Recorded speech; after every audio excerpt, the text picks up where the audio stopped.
Hey, all you cool mathematicians. Now that you're still here with me, let's talk about using this unit circle we've developed in order to determine function values without a calculator. Now, you may be taking this as an online class, but if you were seeing me face to face in person, we would have lots of pop quizzes doing this. Lots of pop quizzes drawing the first quadrant, drawing the whole circle. Half of your first test grade comes from using the unit circle and having a no calculator test. So you build your own unit circle and you need to know how to use it. Therefore, I think it's really important to impress this upon you now, even though you may be in my online class and you're not getting pop quizzes. And I've been teaching a long time. I teach all the way through Calc 3 here at the college.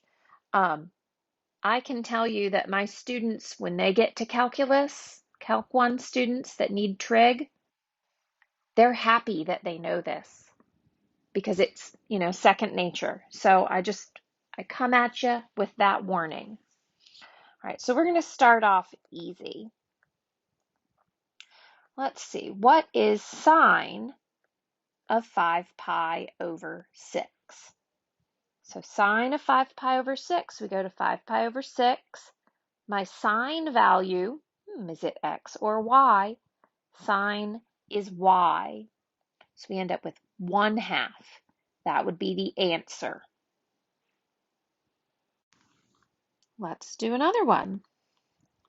Cosine of 3 pi over 2. So I know my pi over 2s are quadrantal angles. I'm down here.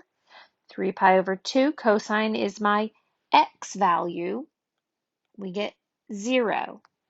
So remember, all of these ordered pairs, all of these xy points, we want to think about them as cosine is x and sine is y.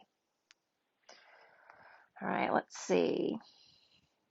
How about tangent of negative 5 pi over 4?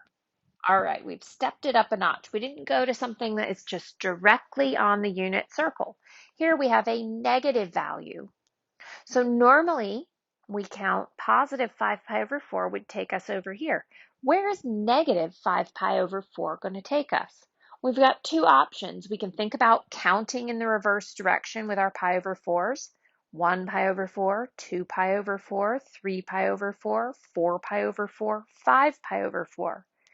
Sometimes I think that's hard for students to see or to differentiate on this entire circle.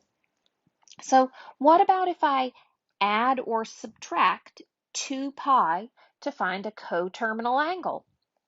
Negative 5 pi over 4, I'm going to add 2 pi. And 2 in fourths, that would be adding 8 pi over 4. So now I have 3 pi over 4. I'm being asked to calculate tangent of 3 pi over 4. I know where to go for 3 pi over 4. I come over to quadrant 2. Tangent is the ratio of sine over cosine, so y over x. And you'll notice they're the same. We have my y value is root 2 over 2 over negative root 2 over 2. What's that going to simplify to? Negative 1. So just like I know that tangent of 45 is positive 1, tangent of 3 pi over 4 or negative 5 pi over 4, which is in quadrant 2, tangent's negative in quadrant 2. So it's still the same. My tangent here is 1. My tangent here is negative 1. Remember, also something we've talked about, I'll erase part of my calculation so I've got space. All students take calculus. All of my trig functions are positive in quadrant 1. In quadrant 2, sine and cosecant, its reciprocal function, are positive. Quadrant 3, tangent and cotangent are positive. in quadrant 4, cosine and secant are positive. So we use that. So again, I'm always thinking about what I have in quadrant 1 and reflecting it to quadrant 2, 3, or 4 and changing the sign. So now let's take that entire unit circle away. And let's just think about having only quadrant 1 sketched on our paper. So what about if I said sine of negative 7 pi over 6? All right, first things first, it's negative. I don't like that. Negative 7 pi over 6, I'm going to add 2 pi. And 2 in sixth, that's going to be 12 pi over 6. So this is telling me, if I sum those, this is going to be at the same spot as sine of 5 pi over 6. And that's easier for me to think about where that is. That's in quadrant 2. I've got 1 pi over 6 here. I know my 5 pi over 6 is in quadrant 2. So there's 5 pi over 6. I should apologize, I didn't draw that arrow right. From 0, there's 5 pi over 6. And then here, that would be negative 7 pi over 6. So they take me to the same spot. What is my ordered pair? Well, in quadrant 1, I've got root 3 over 2, 1/2. So what do I have in quadrant 2? I just know that my x value will be negative and my y value will be positive.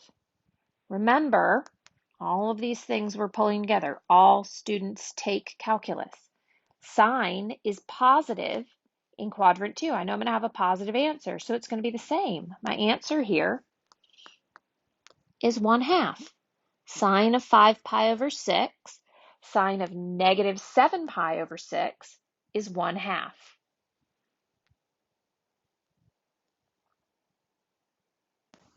Number E. Number E. Sounds like I'm on Celebrity Jeopardy. Letter E, example E. Tangent of negative 2 pi over 3. So it's a pi over 3. I know it's going to be at one of these, right? If I think about my unit circle, I've got a pi over 3. It's going to be up here or down there. So negative 2 pi over 3. Let's take that negative 2 pi over 3. Let's add 2 pi. That's a real easy way to find a positive coterminal angle. And adding 2 is the same as adding 6/3. So this problem that we're solving, this is the tangent of 4 pi over 3. 1 pi over 3, 2 pi over 3, 3 pi over 3, 4 pi over 3. So 4 pi over 3 is down here. What do I know about my ordered pair in quadrant 3? I've got negative 1/2, negative root 3 over 2. It's that same ordered pair, but when I reflect it down here, they're both negative. Is my tangent value going to be positive or negative in quadrant 3? All students take calculus. Tangent's positive. Remember, tangent's the ratio of y over x.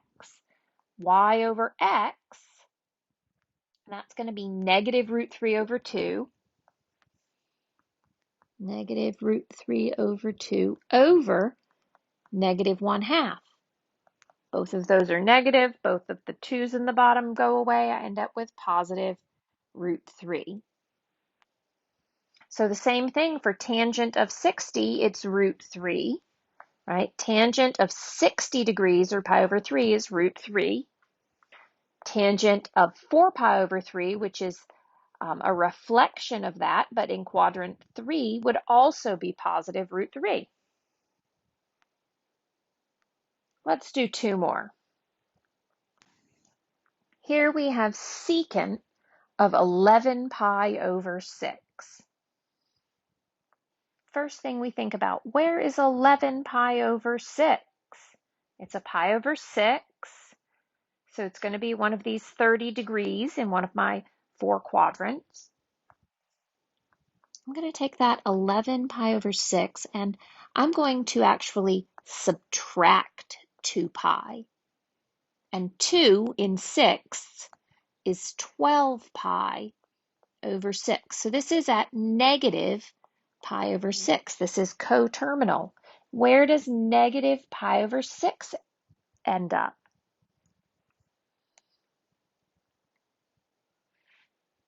It's right here. 11 pi over 6 is on my unit circle. Negative pi over 6 is down here. Cool, so we found it. Which value is it going to be from my ordered pair? Secant is reciprocal to which one? Cosine. So secant is reciprocal to cosine. Secant's going to be 1 over cosine. This is going to equal 1 over root 3 over 2. Or if we think about copy, change, flip, that's going to be 2 over root 3. And if we rationalize that, we'll get 2 root 3 over 3. So that is my exact function value. All right, let's do one more. I think we're on example G now. I hope I didn't get lost. But we have cotangent of negative 17 pi over 4. And again, I'm focusing on radians here because I know that's harder for you to think about, but degrees would all work out in the same manner. I said this was going to be my last example, but I think I'll do one more after this. All right, cotangent of negative 17 pi over 4. Where is that? I have no idea, but we're going to add 2 pi. And 2 in terms of fourths, that's 8/4. That gives me negative 9 pi over 4. Well, I don't like that either, so I'll take my negative 9 pi over 4 and I will add a full rotation again. And that takes me to negative pi over 4. So I'm looking to find here cotangent of negative pi over 4. Well, where's negative pi over 4?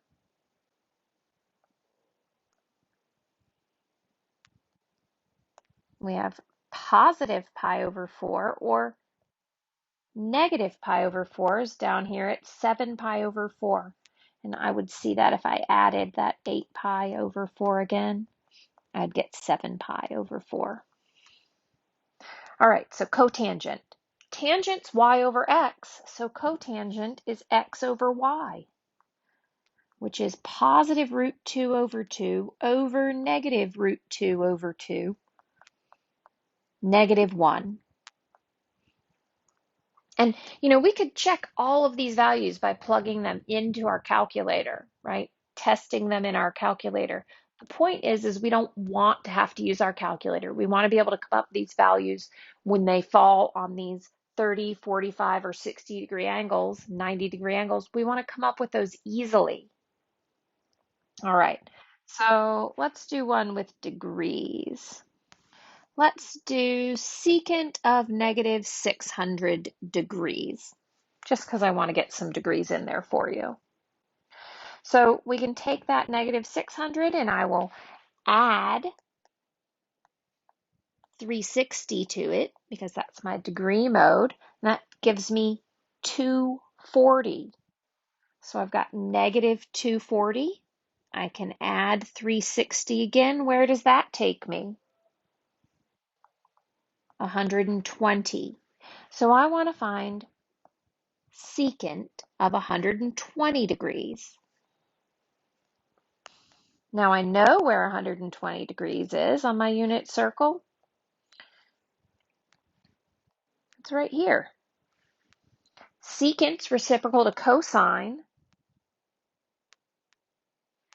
So this is going to be equal to 1 over cosine is my x value, negative 1/2. That simplifies to negative 2. All right, so we can use the unit circle. I strongly encourage you to practice, and especially when you're working on your homework in MyMathLab, don't just run straight to your calculator and type it in. Think about how you can find it, um, using this logic that we've talked about. Thanks for listening. Talk to you guys soon.